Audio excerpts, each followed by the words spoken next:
Hello guys, সবাই কেমন আছেন? আশা করি সবাই ভালো আছেন, সুস্থ আছেন। তো দেখেন, একটা এলইডি টিভিতে কি ধরনের বাল্ব থাকে এবং এর ভিতরে কি ধরনের যন্ত্রাংশ থাকে সেইগুলো আপনাদের সামনে এখন দেখাবো এবং এলইডিটা চেঞ্জ করে দেখাবো।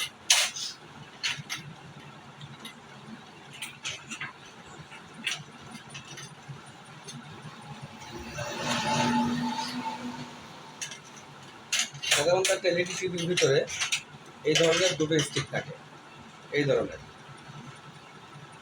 তো এই স্টিক দুটো আসলে নষ্ট হয়ে গেছে। এখন আমি পুনরায় নতুন করে একটা স্টিক এখানে লাগাবো। তো দেখেন, এখানে আমার হাতে আছে দুটো স্টিক।